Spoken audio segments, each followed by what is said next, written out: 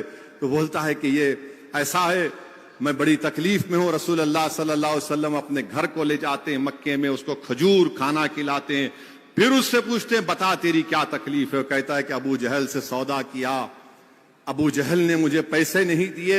رسول اللہ صلی اللہ علیہ وسلم فرماتے ہیں کہ تیرا کام ہو جائے گا.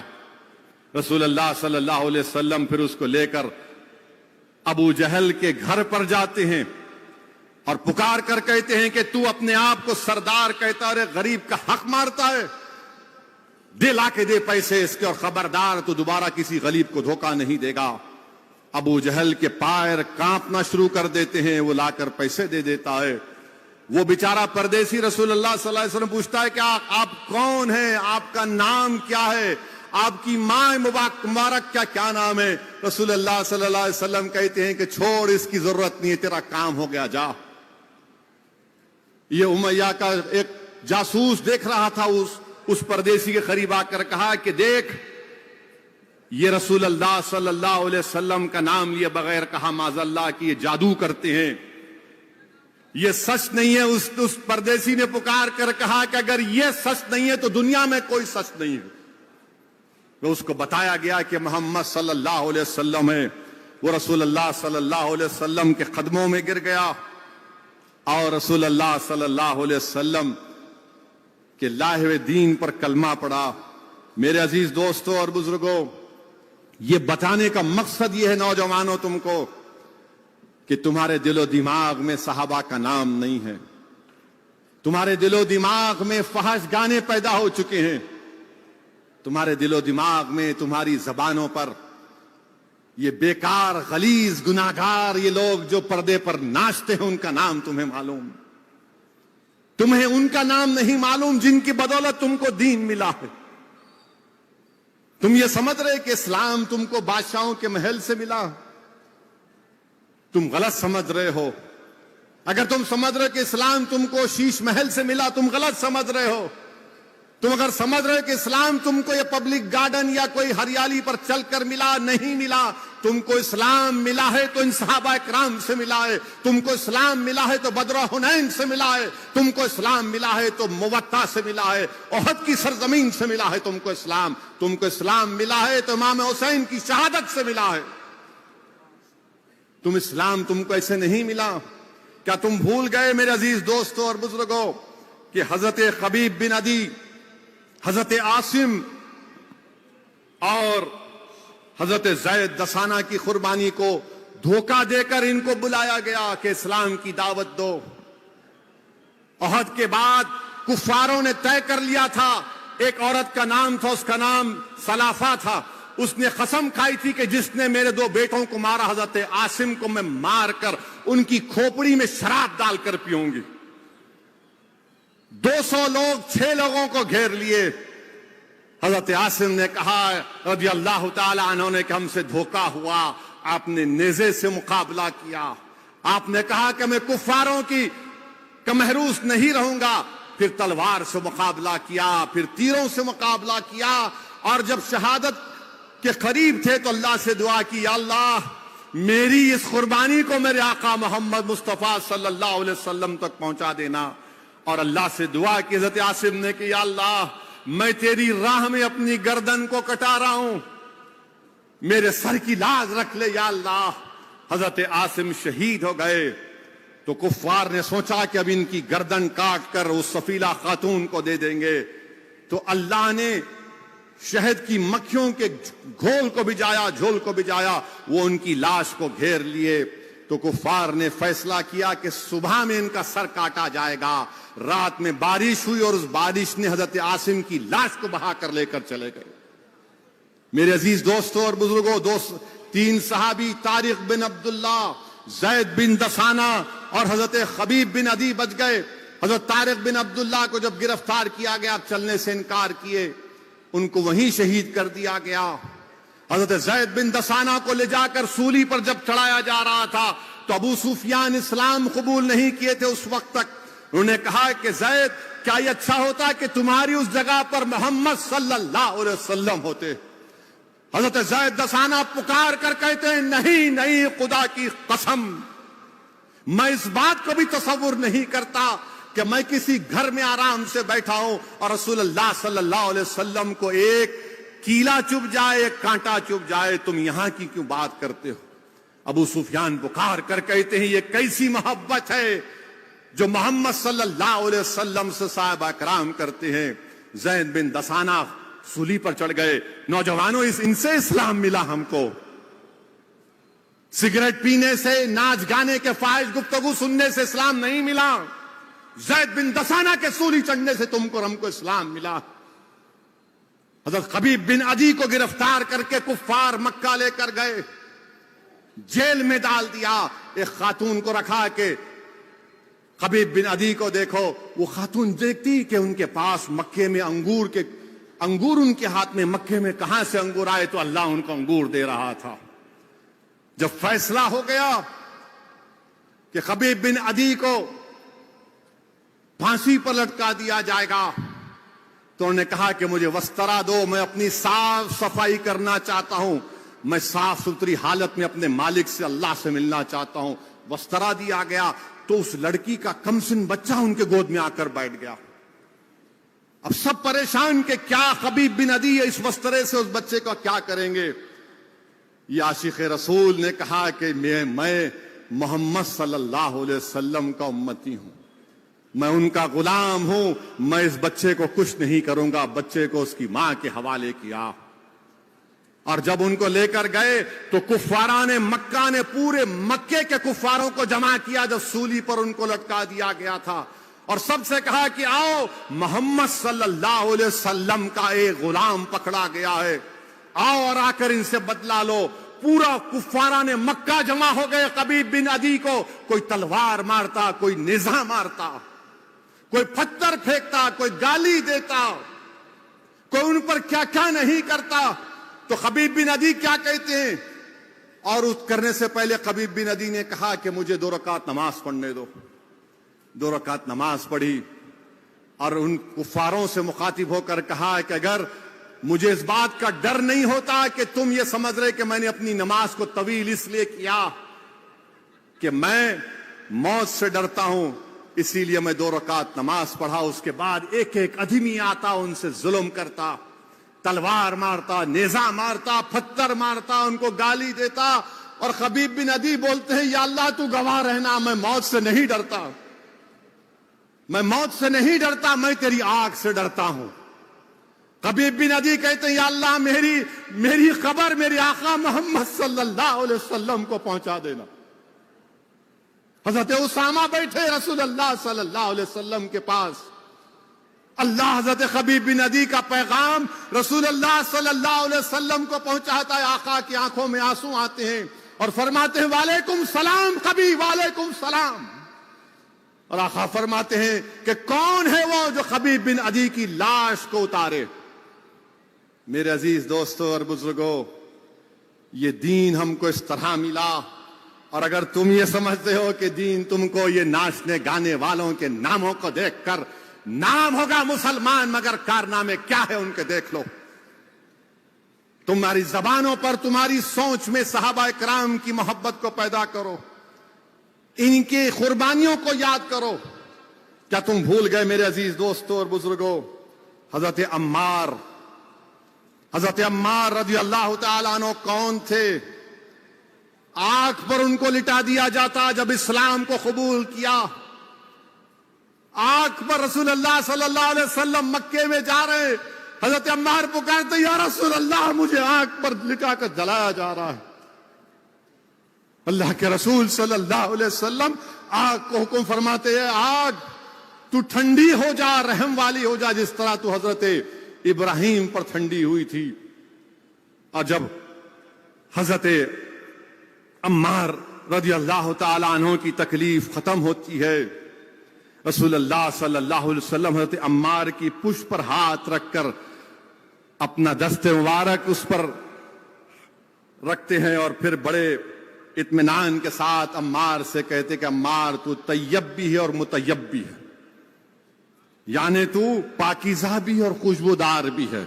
اسلام تم کو ہم کو ایسے ملا کہ حضرت عمار کو آگ پر لٹا دیا جاتا تھا، اور پھر میرے عزیز دوستوں اور بزرگوں، حضرت خباب کے پیٹھ پر فاروق اعظم نے سفید دھبے دیکھے بہت سے، پوچھا حضرت خباب سے کیا ہے یہ؟ تو نے کہا کہ عمر یہ اس وقت کی نشانی ہے جب تم تلوار ہاتھ میں لیے رسول اللہ صلی اللہ علیہ وسلم کے خلاف نکلے تھے۔ ہم اسلام کے لیے، اس اسلام کی عظمت کے لیے، کفاروں کے خلاف رسول اللہ صلی اللہ علیہ وسلم کے عشق میں مجھے آگ پر لٹا دیا جاتا تھا تو میرے جسم کی چربی پگھل جاتی تھی، میں گھنٹوں بے ہوش ہو رہتا تھا، اور جب بے ہوش ہو کر اٹھتا تھا تو میرے زبان سے نکلتا تھا لا الہ الا اللہ محمد رسول اللہ۔ فاروق اعظم کہتے ہیں کہ اٹھاؤ تمہارا کرتا اٹھاؤ، میں تمہارے ان سفید دھبوں کی زیارت کرنا چاہتا ہوں۔ میرے نوجوانوں، دین ایسے ملا، دین ایسے ملا، اور یہ تم کو اس لیے بتا رہا ہوں، یہ تم کو اس لیے بتا رہا ہوں کہ وطن عزیز میں کوئی دن نہیں جاتا جب مسلمانوں پر ظلم کیا جاتا۔ کبھی کسی کو جنید نصیر کو اٹھا کر زندہ جلا دیا گیا، راجستھان سے جنید اور نصیر کو اٹھا کر زندہ جلا دیا گیا، جس طرح حضرت عمار اور خباب نے اپنی قربانیاں پیش کی، جنید اور نصیر کو زندہ جلا دیا گیا۔ یاد رکھو میرے عزیز دوستوں اور بزرگوں، تم ڈرنا نہیں کبھی ظالموں کے ظلم سے۔ جس دن تم ڈر جاؤ گے تو پھر نقصان ہمارا ہوگا۔ میرے عزیز دوستوں اور بزرگوں، ہم جانتے ہیں کہ وطن عزیز میں ہم نے یہ بھی دیکھا کہ ٹرین میں ایک شخص نے، جس کا نام چیتن چودھری ہے، وردی میں ہے، چیتن چودھری نے ٹیکا رام مینا کو گولی ماری اور 3 مسلمانوں کو شہید کیا، اس لیے کہ ان کو اسلام کے ماننے والے تھے، اور ایک مسلم خواتین کے برقعے کو دیکھ کر کہا کہ نعرہ لگاؤ جے ماتا کا۔ اور جب اس چیتن چودھری نے قتل کر دیا مسلمانوں کو، اور کیا بول کر کہا چیتن چودھری نے کہ دیش میں رہنا ہے تو مودی اور یوگی کا ساتھ دینا ہے۔ کیا تم نے نہیں دیکھا نوجوانوں کہ حیدرآباد یہی بازار گھاٹ کا سیف الدین کو گولی ماری تھی، اور سیف الدین اس کے لاشوں کے، اس کے پیروں کے پاس تڑپ رہا ہے، اپنی زندگی کی آخری سانسیں لے رہا ہے، اور یہ کہہ رہا ہے کہ اگر دیش میں رہنا ہے تو مودی اور یوگی کو ووٹ دینا ہے۔ تو میں چیتن چودھری، جو آج ایسے ہزاروں کی تعداد میں ہو سکتے ہمارے وطن عزیز میں، ہمارے دیش میں، میں ان کو پیغام دے رہا ہوں کہ تمہاری گولیاں ختم ہو جائیں گی، مگر تو جو بول رہا ہم نہیں کریں گے انشاءاللہ۔ ہم موت کو اپنا لیں گے مگر تیرے ظلم کے سامنے سر نہیں جھکائیں گے۔ ایسے جتنے چیتن چودھریاں ہیں جو چھپے ہوئے ہیں، تم یاد رکھو، تم میری دین کو نہیں جانتے، تم میرے رسول صلی اللہ علیہ وسلم سے محبت کو نہیں جانتے۔ ہم دنیا میں آئے ہیں تو آقا کا نام بلند کرنے آئے ہیں، ہم اپنی زبانوں سے کسی غیر کا نام نہیں لیں گے۔ اگر تم یہ سمجھتے ہو کہ تمہاری گولیوں کے ڈر سے، تمہارے ظلم کی ڈر سے، تمہاری طاقت کی ڈر سے ہم دین کا سودا کر لیں گے، نہیں کریں گے چیتن چودھری دنیا کے۔ ہم مسلمان پیدا ہوئے، باعزت مسلمان ہمارے وطن عزیز میں رہیں گے، اور انشاءاللہ تعالی ہمارا خاتمہ ایمان پر ہوگا۔ ہم دنیا میں رہیں گے تو رسول اللہ صلی اللہ علیہ وسلم کا نعرہ بلند کریں گے کہ یا رسول اللہ صلی اللہ علیہ وسلم کا نعرہ لگائیں گے، کیونکہ ہمارا ایمان یہ ہے کہ جب حشر کا میدان ہوگا تو کوئی اپنی اعمال سے جنت میں نہیں جائے گا، اگر جائے گا تو آقا کی شفاعت سے جائے گا۔ کوئی جائے گا تو آقا کی شفاعت سے جائے گا۔ صد الدین اویسی کو اپنے کسی عمل پر بھروسہ نہیں ہے، اس بات پر بھروسہ ہے کہ اللہ کے رسول صلی اللہ علیہ وسلم مجھ جیسے گناہگار کی لاج رکھ لیں گے۔ ہم اپنی جانوں کا سودا کریں گے, اپنی اولاد کا سودا کریں گے, اپنی دولت کو ٹھکرا دیں گے, مگر اسلام, اللہ اس کے رسول کے راستے میں کبھی آنے نہیں دیں گے ہماری جانوں کو. میرے عزیز دوستوں اور بزرگوں, نوجوانوں, یہ تم سے اس لیے کہہ رہا ہوں تاکہ تم کو معلوم ہو جائے. آپ جانتے ہیں کہ سیف الدین کو شہید کیا گیا. ایک اور آدمی ہے جس کو گولی مار دی گئی تھی, اصغر, بہار کا ہے, راجستھان میں رہتا تھا خاندان. اور عبد القادر ہیں ہمارے بوری سماج کے جو حضرت آئے تھے, ان کا بیٹا عبد القادر اپنے والد کو آ کر لے کر جانا چاہ رہا تھا دبئی سے, اور ان کا بیٹا عبد القادر کیا کہتا ہے کہ میں شارجہ سے آ کر اپنے والد کو اور اپنی ماں کو لے کر جانا چاہتا تھا, میرے باپ کو اس آتنکوادی نے شہید کر دیا. اور مرنے والے کے بیٹے نے کہا کہ کسی نے مجھے فون کر کر بات نہیں کی سوائے حیدرآباد کے لوگوں کے اور مجلس کے قائدین کے. یہ شخص اصغر جو بہار کا ہے, کوئی نہیں بات کیا اس سے. یہاں حیدرآباد میں آپ کی مجلس ہے, حیدرآباد میں آپ کی طاقت ہے, حیدرآباد میں آپ کی شناخت ہے. نوجوانوں, اس جماعت کو اگر آج اللہ نے عزت سے نوازا تو اس میں تمہارے اسلاف کی, تمہارے بزرگوں کی قربانیاں شامل ہیں. تمہارے اس میں آنسو ہیں, اس میں قربانیاں ہیں. آج وہ سیف الدین کو جب مارا گیا تو تلنگانہ واحد ریاست تھی جہاں پر مجلس کے مطالبے پر سیف الدین کی بیوہ کو ایکس گریشیا بھی دیا گیا, مجلس نے بھی دیا, نوکری دی حکومت نے, اور ایک 2 BHK کے گھر کا انتظام ان کے لیے کیا گیا. میرے عزیز دوستوں اور بزرگوں, نوجوانوں, تمہارے سامنے واقعات کو رکھ رہا ہوں. حفظ الرحمان آسام کا 25 سال کا, تھوڑا ذہنی توازن ٹھیک نہیں تھا تو اس کو پکڑ کر ماب لنچ کر دیا گیا کہ یہ گائے چور ہے. اور جب میں نے اس کے ویڈیو کو دیکھا, حفظ الرحمان 25 سال کا ویڈیو دیکھا, تو ویڈیو میں جب ظالموں نے اس کو مار رہے تھے, یہ شیطان کی اولاد ہے مارنے والے, تو حفظ الرحمان اماں ماں ماں کہہ کر پکار رہا تھا. لکڑیوں سے مار مار کر حفظ الرحمان کو قتل کر دیا گیا. حفظ الرحمان کا ایک 8 سال کا بچہ بھی ہے. 45 سال کا مجیب الحق دارانگ ڈسٹرکٹ آسام میں ایسا ہی مار مار کر پیٹ کر قتل کر دیا گیا. اتر پردیش سیتاپور ضلع میں عباس اور اس کی بیوی خمر النساء کو اس کے پڑوسیوں نے راڑوں سے مار کر قتل کر دیا. راجستھان الور میں وسیم کو مار مار کر ختم کر دیا گیا. گاڑی روکی اور گاڑی پر حملہ کر دیے. شمشاد انصاری جھارکھنڈ سکنی میں 45 سال کا, وہی الزام مار دیا. ظہیر الدین بہار کے سارن ڈسٹرکٹ میں گاڑی روکی, وہ گاڑی میں جانوروں کی ہڈیاں فیکٹری کو لے کر جاتا تھا, وہ ایک ضلع وہاں پر مار دیے. 32 سال کا افسان انصاری مہاراشٹرا کے ناسک 24 جون کو مار مار کر 20 لوگوں نے اس کو قتل کر دیا. ہائی وے پہ اسمگلنگ کر رہا ہے بیف کی. ناصر قریشی اس کو مار دیے. پھر لقمان سلیمان انصاری 23 سال کا مہاراشٹرا میں راشٹریہ بجرنگ دل کے لوگوں نے یہ الزام لگایا کہ جانور لے کر جا رہا تھا مہاراشٹرا میں. وہ دن میں 300 روپے کماتا تھا, بیوی ہے اور 18 مہینے کی بیٹی ہے. لقمان سلیمان انصاری کو مار دیے. ستارہ ڈسٹرکٹ نور الحسن کو 31 سال کا سول انجینئر ہے, ستارہ ڈسٹرکٹ میں منصوبہ بند طریقے سے خود فیس بک پر کسی کا اکاؤنٹ ہیک کر کے غیر غلط لکھ دیے, جلوس لے کر آئے, مسجد کے اندر گھس کر نور الحسن کو قتل کر دیے.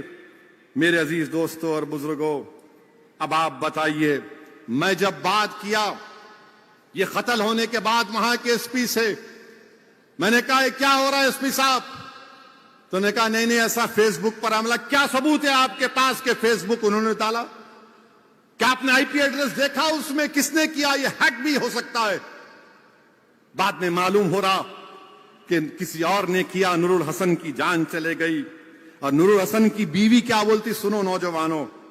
وہ ہمیشہ کہتا تھا کہ زمین سے جڑے رہنا چاہیے انسان کو.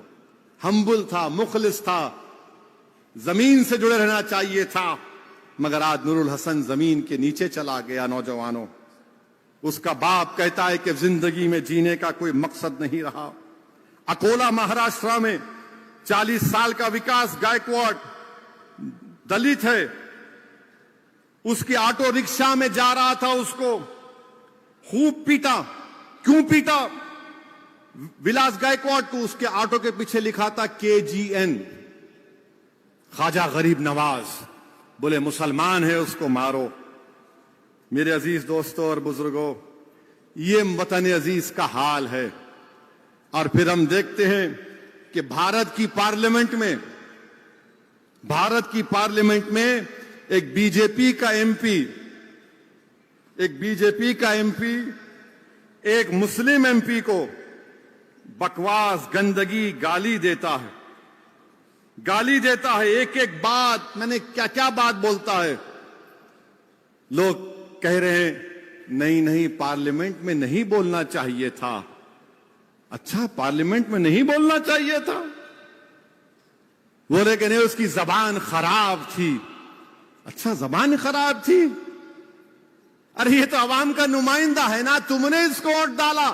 جب عوام اتنے لوگوں کو مار رہی ہے, جنید نصیر کو جلا رہی ہے, نوح میں گھروں کو 300-350 گھروں کو بغیر قانون کے ڈیو پروسیس کو فالو کیے گھروں کو توڑ دیے, دھرم سنسد میں گالیاں دی جاتی ہیں مسلمانوں کو, ریپ کی دھمکیاں دی جاتی ہیں, تو یہ تو تمہارا نمائندہ ہے. اس نے گالیاں دی, اچھی زبان استعمال نہیں کی. اس بی جے پی کے ایم پی نے, ارے وہ تو گوڈسے کی بات کر رہا تھا, وہ ناقابل قبول ہے. ہم تو روز سن رہے ہیں نا ان کو گالی. میں جانتا ہوں, میری عمر 8-9 سال یا 10 سال کی تھی. ہمارا گھر حیدر گڑے میں تھا, پرانا گھر. وہاں پر ہر کوئی RSS کے لوگ جب کوئی جلوس ہوتا تو ہمارے گھر کے پاس آ کر پکارتے, صلاح الدین اویسی قبرستان یا پاکستان. میں اور اکبر, ہمارے ایک تایا وحید بھائی جو بڑے طاقتور تھے, ان کے ساتھ بیٹھتے تھے. وحید بھائی لکڑی لے کے بھاگتے, یہ 25-30 پیٹ چھوڑ کے بھاگتے. ہم سنے, میں سنا ہوں میرے کانوں سے, آج میرا بیٹا سن رہا ہے یہ. میں یہ سمجھا کہ شاید میری زندگی میں ختم ہو جائے گا, مگر میری اولاد سنے گی, آپ سنیں گے, بچے سن رہے ہیں. یاد رکھو میری اس بات کو, ایک دن آئے گا جب بھارت کی پارلیمنٹ میں کسی مسلمان کا موب لنچنگ ہو جائے گا. وہ دن دور نہیں ہے, اب وہ دن دور نہیں ہے. کیونکہ ہٹلر کی جب حکومت تھی تو ہٹلر کی حکومت میں لکھا جاتا تھا یہودیوں سے بچ کے رہو, یہ جرمنی کے لیے خطرہ ہے. آج یہودی لفظ کو نکال دو, مسلمان لکھ دو اس پر. ہمارے دیش کے وزیر اعظم کہاں گیا آپ کا سب کا ساتھ, سب کا وکاس, سب کا وشواس؟ ارے نریندر مودی جی, جو آپ کے ایم پی نے مسلمانوں کے بارے میں جو بکواس بکی ہے, میری آپ سے گزارش ہے کہ اس کا چیلنج کر کے آپ عرب ممالک کے اپنے حکمرانوں کو بھجا دو. یا حبیبی اس طرح کا ہم اس سے سلوک کرتے دیکھو مسلمانوں سے, بجاؤ. کیا نریندر موڈی اپنے ایم پی کی سپیچ کا عربی میں ٹرانسلیٹ کر کے محمد بن سلطان, محمد بن زید کو بھجائیں گے؟ آپ بھجائیں گے ان کو؟ بتاؤ دیش کے وزیر اعظم. کیا ترکی کے اردوغان کو بھجاؤ؟ دیکھو ہم اس طرح بھارت کی نئی بلڈنگ میں ہمارے پارٹی کا ایم پی نے مسلمانوں کو اس طرح کہا ہے. دیش کے وزیر اعظم کچھ نہیں بولیں گے.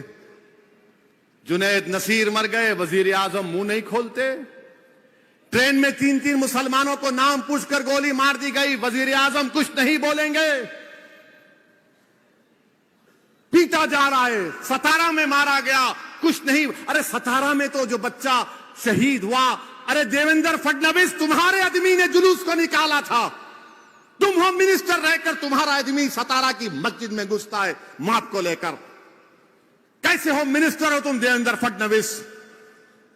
مگر ہمارے وزیر اعظم نے اس ملک میں ایک ماحول کو پیدا کر دیا کہ نفرت کرو اور راج کرو, نفرت کرو ووٹ حاصل کرو, نفرت کرو ستا حاصل کرو, اسلام کو گالی دو جیت جاؤ الیکشن, اسلام کو گالی دو اور prime minister C M minister بن جاؤ, مسلمانوں کو پیٹو اور اقتدار پر آ جاؤ. ارے کب تک چلے گا نفرت؟ یہ یاد رکھو, یہ نفرت ختم اگر نہیں ہوا, یہ جو آگ لگا رہے نفرت کی آگ, یاد رکھو یہ نفرت کی آگ میں سب آ جائیں گے. ہم مرنے سے کبھی نہیں ڈرے, نہ کبھی ڈریں گے انشاءاللہ تعالی. ہم اللہ کے نام پر جیتے اور اللہ کے نام پر مرنے والوں کا نام مسلمان ہے. مگر اس ملک کا کیا ہوگا, اس دیش کا کیا ہوگا جس کو ہم نے اپنے خون پسینے سے سینچا, جس کو علامہ فضل خیر آبادی نے اپنی قربانیوں سے آزاد کیا. اس ملک کو آزاد کرانے کے لیے ہمارے علماء کرام نے جہاد کا فتویٰ دیا. مولوی علاؤدین, مولوی اسماعیل کالا پانی کی سزا کاٹے. مگر آج دیش کی پارلیمنٹ میں گالی دی جا رہی ہے اور بی جے پی صرف اس کو نوٹس دیتی ہے, لو لیٹر دیتی ہے. میں پوچھنا چاہتا ہوں دیش کے پردھان منتری, اگر یہی بات کوئی آپ کے بارے میں کرتا تو کیا ہوتا اس دیش میں؟ بولو وزیر اعظم, اگر کوئی یہ اناب شناب گندگی آپ کے بارے میں کوئی بول دیتا تو کیا کرتے آپ؟ آپ کی پارٹی کے لوگ بن مناتے, بولنے والے کے گھر کو جلا دیتے. خاموشی اس لیے ہے کیونکہ گالی مسلمان کو دی جا رہی ہے. سناٹا اس لیے ہے کیونکہ مسلمان مر رہا ہے. یاد رکھو یہ دیش کے لیے ٹھیک نہیں ہے. میرے عزیز دوستوں اور بزرگوں, میں نے کسی جگہ پر پڑھا تھا, نوجوانوں میں تم سے کہہ رہا ہوں سنو میری اس بات کو, وہ مرد نہیں جو ڈر جائے, وہ مرد نہیں جو ڈر جائے, وہ مرد نہیں جو ڈر جائے حالات کے خونی منظر سے, وہ مرد نہیں جو ڈر جائے حالات کے خونی منظر سے. جس حال میں جینا مشکل ہو اس حال میں جینا مردی ہے, جس حال میں جینا مشکل ہو اس حال میں جینا مردی ہے. ہمارے جسم زخموں سے جوڑ سہی تم اپنے شکستہ تیر گنو, ہمارے جسم زخموں سے جوڑ سہی تم اپنے شکستہ تیر گنو. خود اہل ترکش بولیں گے یہ بازی کس نے ہاری ہے, خود اہل ترکش بولیں گے یہ بازی کس نے ہاری. یہ بازی حق کی بازی ہے, یہ بازی تم ہی ہارو گے, تم ہی ہارو گے. میرے عزیز دوستوں اور بزرگوں, اور یاد رکھو مسلمانوں, یاد رکھو میرے بھارت کے سیکولر ہندو لوگوں, بھائیوں اور بہنوں, یاد رکھو میرے ملک کے دلتوں, آدیواسیوں, جو نفرت کو نہیں مانتے, جو محبت کو مانتے ہیں. آج آپ کو کھڑے ہونا پڑے گا. اس دیش کو بچانا ہے, اس ملک کو بچانا ہے. اور کسی نے اچھا کہا تھا کہ جو آج کھڑے ہیں, جو آج کھڑے ہو کر نصیر اور جنید کے قاتلوں سے مقابلہ کر رہے ہیں, جو چیتن جیسے ظالم کا مقابلہ کر رہے ہیں, جو نور الحسن کے قاتلوں سے مقابلہ کر رہے ہیں. کسی نے اچھا لکھا ان کے بارے میں, وفا کے راستے کے سب مسافر گواہی دیں گے کہ تم کھڑے تھے. سحر کا سورج گواہی دے گا, جب اندھیروں کی کوکھ سے نکلنے والے یہ سوچے تھے, جب اندھیروں کی کوکھ سے نکلنے والے یہ سوچے تھے, یہ سب مسیحا مر چکے ہیں, مگر تم کھڑے تھے. آج آپ کو اور ہم کو کھڑے رہنا ہے. اور کیسے کھڑے رہو گے؟ اسد الدین اویسی کی جذباتی تقریر سن کر نہیں کھڑے ہو سکتے، اللہ پر کامل یقین کر کے کھڑے ہونا، رسول اللہ صلی اللہ علیہ وسلم سے سچی محبت کر کے کھڑے ہونا ہے۔ میں نے تمہارے سامنے صحابہ اکرام کی قربانیوں کو ذکر کیا، تم نمازی بن کر کھڑے ہو سکتے ہو، بے نمازی باطل سے مقابلہ نہیں کر سکتا۔ آپ نے سنا کہ وہ اللہ کے رسول اللہ صلی اللہ علیہ وسلم سے محبت کرنے والے صحابی، کیا نام تھا، حضرت خبیب رضی اللہ تعالی عنہ، پھانسی پہ چڑھا رہے ہیں، موت سامنے ہے، اور کیا کہہ رہے ہیں؟ ظالموں سے نماز پڑھنے دے، 2 رکعت نماز پڑھنے دے۔ نوجوانوں، تم مسجدوں کو آباد میں کیوں نہیں کرو گے؟ تم کب تک سیل فون سے محبت کرو گے؟ تم کب تک سیل فون میں گانے سنو گے؟ کیا تم صرف زبان سے رسول اللہ صلی اللہ علیہ وسلم کی محبت کا اعلان کرو گے، عمل میں نہیں کرو گے؟ تم کیسے مقابلہ کرو گے ان ظالموں کا؟ تم کیسے کھڑے ہوگے؟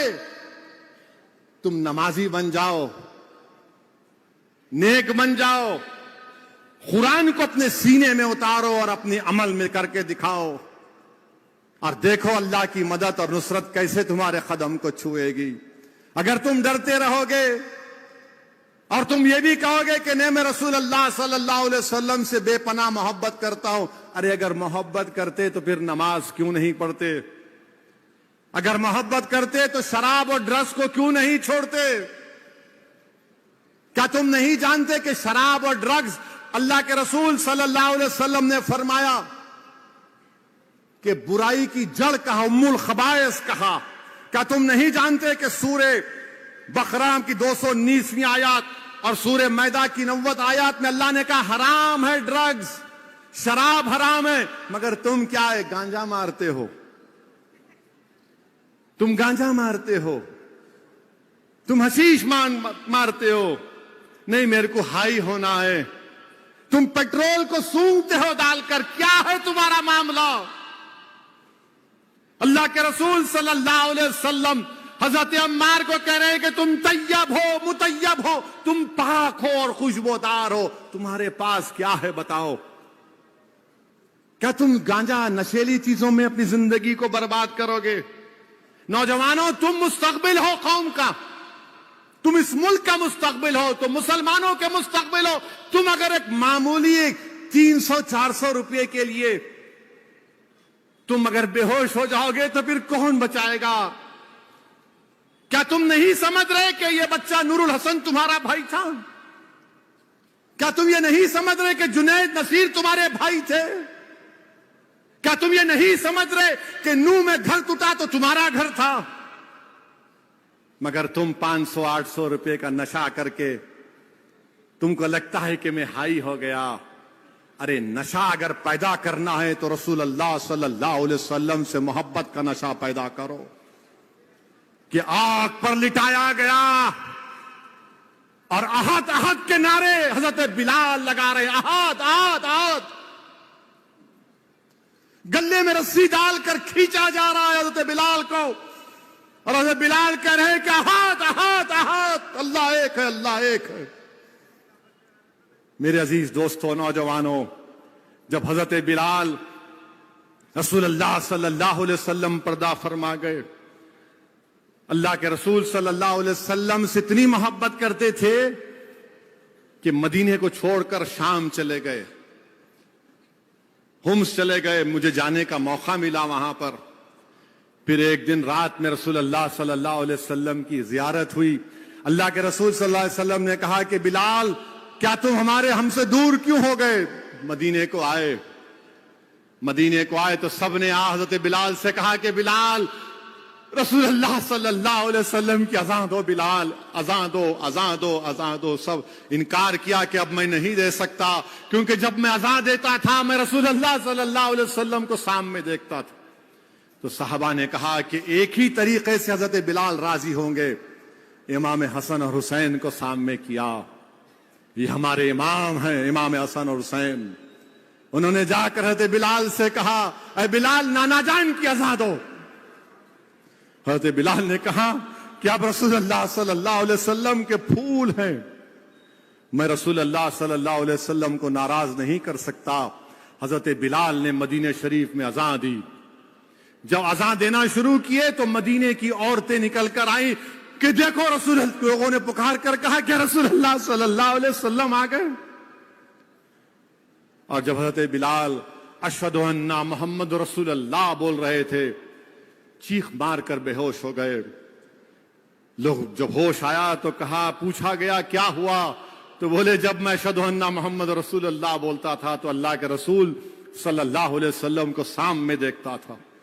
حضرت بلال واپس چلے گئے. نوجوانوں, محبت اس کو بولتے ہیں. یہ ہمارے لیے مشعل راہ ہے. ہم اللہ سے دعا کرنا کہ یا اللہ ان کا صدقہ عطا کر دے تیرے حبیب کی محبت کا. اس حضرت عثمان نے ذوالنورین کی محبت, رسول اللہ صلی اللہ علیہ وسلم کو دعوت دیے, آئیے میرے گھر میں, میرے غریب خانے میں کھانا کھائیے. رسول اللہ صلی اللہ علیہ وسلم صحابہ اکرام کے ساتھ جا رہے ہیں. عثمان ذوالنورین ان کے پیچھے ہیں. رسول اللہ صلی اللہ علیہ وسلم کے قدم گن رہے ہیں. اللہ کے رسول پوچھتے ہیں کہ عثمان تم کیا گن رہے ہو؟ تو فرماتے ہیں یا رسول اللہ آپ جتنے قدم ڈال کر میرے گھر کو آ رہے ہیں میں اتنے غلاموں کو آزاد کروں گا.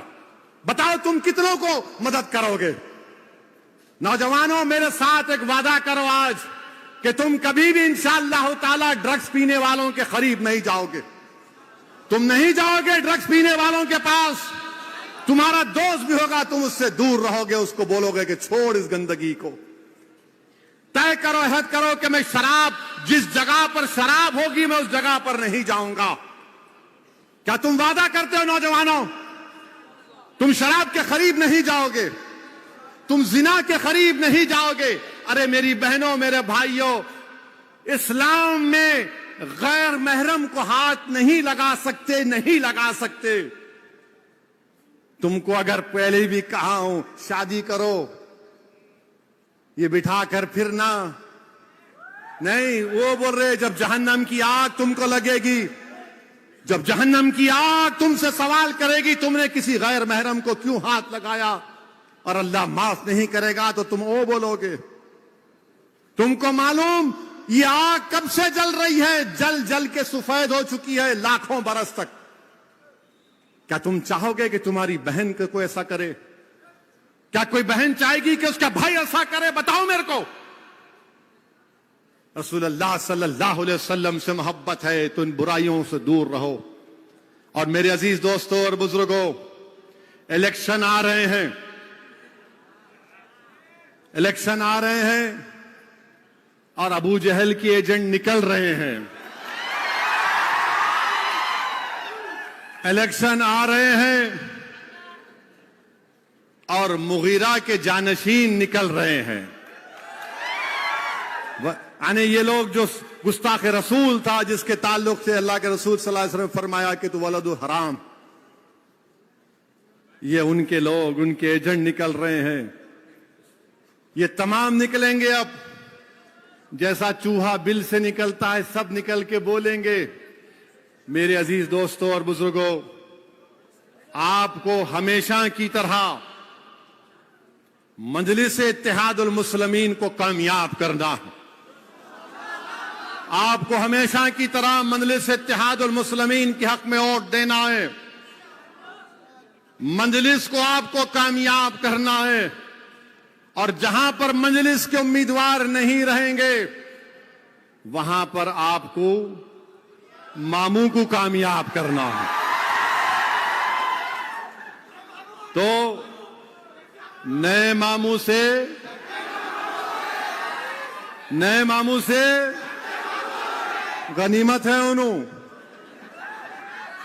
حیدرآباد میں, تلنگانہ میں فساد اب تک نہیں ہوا. اب بہت سے لوگ آئیں گے, اسد الدین اویسی سودا کر لیے. ارے دیوانوں, میں نے حضرت ابو ذر غفاری رضی اللہ تعالی عنہ کہ اس واقعے کو پڑھا, حدیث شریف کو پڑھا کہ رسول اللہ صلی اللہ علیہ وسلم نے کہا کہ کسی کے تانوں کی فکر نہیں کرنا، اسد الدین اویسی کسی مائیکا لال کے تانے کی فکر نہیں کرتا۔ امام احمد بن حنبل ندی کے کنارے کھڑے ہوئے تھے۔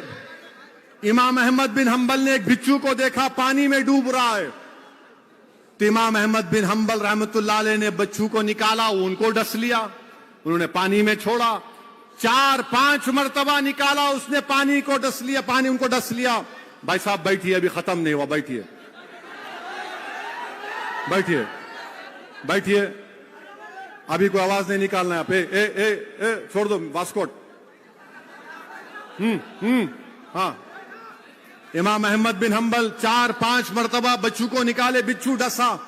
امام احمد بن حنبل کے شاگرد نے کہا کہ امام احمد بن حنبل آپ کیوں اس بچھو کو بچا رہے ہیں پانی میں ڈوبنے سے، آپ کیوں اس کو بچا رہے ہیں؟ امام احمد بن حنبل نے کہا یہ اپنی عادت سے مجبور ہے، میں اپنی عادت سے مجبور ہوں، بچانا میرا کام ہے، ڈسنا اس کی ذات اور اس کی فطرت ہے۔ تو یہ ڈسنے والے ڈسیں گے، مگر ہمارا کام یہ ہے کہ ہم قوم اور مسلمانوں کو بچائیں، ہم اپنی ریاست کو بچائیں، یہاں کے امن کو مضبوط کریں۔ اور مجھے یقین ہے کہ کانگریس کے لوگ بہت آئیں گے۔ ارے میں تو تمہارے لیڈر سے کہوں گا کہ اب کی بار وائناڈ نہیں، حیدرآباد سے مقابلہ کرو میرا، آؤ، میں چیلنج کر رہا ہوں، وائناڈ کیوں یہاں، حیدرآباد کو آؤ، 2 ہاتھ ہم آزما لیں گے، پنجہ آزما لیں گے، آ جاؤ۔ کہاں وائناڈ جاتے پیارے، یاؤ، بڑی بڑی باتیں کرتے ہو، بڑی بڑی باتیں کرتے ہو، ارے بات کیوں کرتے، آؤ زمین پر آؤ، مقابلہ کریں گے، آؤ ایک شیروانی داڑھی ٹوپی والے سے مقابلہ کر کے دیکھو، مزہ آئے گا۔ جس نے ایک مسلمان ایم پی کو اناپ شناپ بگا پارلیمنٹ میں، میرے سامنے بھی کھڑا ہوا تھا، میں نے کہا بیٹھ جا، میری زبان کا مقابلہ نہیں کر سکتا۔ تو کانگریس کے لوگ بہت باتیں کریں گے، میں تیار ہوں، مگر میں تلنگانہ کی عوام سے بھی اپیل کر رہا ہوں کہ یاد رکھو، سرزمین حیدرآباد پر فسادات کانگریس کی دین ہے، سرزمین حیدرآباد پر معصوموں کا لٹ جانا پٹ جانا کانگریس کی دین ہے۔ ہم نے بڑی مشکلوں سے امن کو مضبوط کیا ہے، اس امن کو مضبوط رکھیے، اور یقیناً بہت سے کام کروانا باقی ہے، ہم کام کروائیں گے انشاءاللہ تعالی۔ یہی کانگریس تھی جب بابری مسجد کو شہید کر دیا گیا تھا، آج سیکریٹریٹ کی مسجد کو شہید کر دیا گیا تھا، مگر مسجد تعمیر ہوئی، بابری مسجد تعمیر نہیں ہوئی، مسجد تعمیر نہیں ہوئی۔ بتاؤ کانگریسیوں، نرسمہا راؤ تمہارا پپا تھا یا نہیں تھا، بتاؤ۔ اور ہم سے کہتے ہیں یہ بی جے پی کے لوگ کہ پارلیمنٹ میں مجلس کے 2 ایم پیز نے خواتین کے ریزرویشن کے خلاف ووٹ دیا، مگر میں اور امتیاز جلیل نے، ہم نے پوری پارلیمنٹ کو ہلا کے رکھ دیا، الحمدللہ۔ 450 ووٹ پڑے خواتین کے تحفظات کے لیے، 2 خلاف میں پڑے، 2۔ اسپیکر صاحب نے کہا اویسی صاحب آپ 2 ہیں، آپ کے ساتھ کوئی نہیں ہے۔ میں نے کہا میرے ساتھ اللہ ہے، ہمارے ساتھ اللہ ہے، ہمارے ساتھ اللہ کا حبیب ہے، ہمارے ساتھ اہل دل کی دعائیں ہیں۔ اور یہ بولتے ہیں، میں نے بتا دیا کہ مہیلا خواتین کا ریزرویشن اگر ہوگا تو مسلمانوں کو بھی خواتین کو ملنا چاہیے، او بی سی سماج کی خواتین کو بھی ملنا چاہیے، یہاں پر سکندرآباد کے ایک ایم پی نے کہا ریڈی گارو کیوں او بی سی سماج کے مہیلاؤں کو ریزرویشن نہیں ملنا چاہیے؟ کیا منور کاپو، پدما شالی، مودی راج، گوڈ، یادوا کو نہیں ملنا چاہیے؟ کیا مسلمان خواتین کو ریزرویشن نہیں ملنا چاہیے؟ مگر یہ سب بول رہے 450 ایک طرف 2 ایک طرف. ارے دیوانے سنو، ہم ہوا کے ساتھ چلنے والے نہیں ہیں، ہم ہوا کے خلاف مقابلہ کرنے والے ہیں. ہم طوفانوں میں کشتی چلائیں گے، ہم طوفانوں میں چراغ جلانے کا ہنر جان چکے ہیں. آپ آ کر ہم کو سکھائیں گے؟ جب کانگریسیوں نے کہا، جب سب نے کہا کہ 450 لوگ، سنو 450 لوگ تمہارے خلاف ہیں، میں نے کہا سنو کانگریسیوں، میں نے پورے بھارت کو پیغام دے دیا کہ کانگریس اور بی جے پی ملے ہوئے ہیں، سماجوادی اور کانگریس ملے ہوئے ہیں. میں نے بتا دیا کہ میں کھڑا ہوں مودی کے خلاف اور تم ملے ہوئے ہو. 450. ہم جب بولتے ہیں کیا بول رہے ہیں؟ 2 مہیلا کا مسلمان مہیلا نہیں ہے؟ کیا او بی سی کی مہیلا نہیں ہے؟ میرے بھائی 17 لوک سبھا کے الیکشن ہوئے، 520 خواتین ایم پی بنی. کتنی مسلمان بنی؟ صرف 25 مسلم خواتین ایم پی بنے. 8,992 ایم پیز بنے 17 لوک سبھا میں. کتنے مسلمان بنے؟ 500. میں ذمہ دار ہوں. ارے میں تو لڑ رہا ہوں کہ میری آواز جائے پارلیمنٹ میں. میں تو لڑ رہا ہوں کہ ہماری نمائندگی پارلیمنٹ میں جائے، اسمبلی میں جائے. اسی لیے مجلس سے نفرت ہے. یہ غریبوں اور مظلوموں کی طاقتور بنانے کی بات کرتا ہے. یہ ہمارے ہاں میں ہاں نہیں ملاتا. یہ ہمارے سامنے سر جھکا کر نہیں کھڑا ہوتا. یہ ہمارے سامنے جھکتا نہیں. ارے مودی ہو یا راہل ہو، میں بھی تمہارے برابر ہوں. میں تمہارے سے کم تر نہیں ہوں، کیونکہ بھارت کا سمویدھان سب کو برابر کے طور پر دیکھتا ہے. ارے 8,992 ایم پی بن گئے 17 لوک سبھا کے الیکشن میں، اور صرف 520 مسلمان. بتاؤ یہ کون سا انصاف ہے؟ جب میں بول رہا ہوں وہ سچ ہے. 500 کے قریب خواتین ایم پی بنے اور 25 مسلمان. اس دیش میں O B C, other backward class, ان کی آبادی 50% سے زیادہ ہے. کتنے ایم پی ہیں ان کے؟ خالی 22%. خالی 22%. جو آبادی میں 50% وہ 22%. جو مسلمان آبادی میں 15% وہ پارلیمنٹ میں 4%. اور الزام کس پہ لگتا؟ آپ کے دولہے بھائی پہ لگتا. ارے یہ سچائی ہے، مانو. اسی لیے تو مجلس عبدالواحد اویسی سالار ملت کے تمام مرفقاؤں کے پیغام کو لے کر آگے بڑھ رہی. میری آپ سے گزارش ہے کہ تلنگانہ کو بچا کر رکھیے، تلنگانہ کو مضبوط رکھیے. یہ طاقتیں جو نفرت پھیلانا چاہتی ہیں، جو شہر میں فساد برپا کرنا چاہتی ہیں، ان کو قریب آنے مت دیجیے. تلنگانہ میں جہاں مجلس کا امیدوار ہوگا، بے خوف ہو کر مجلس کو ووٹ دیجیے.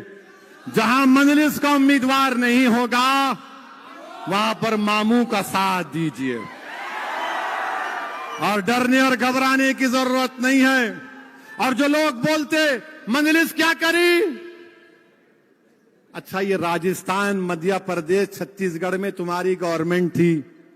کتنا بجٹ ہے مسلمانوں کا؟ بولو.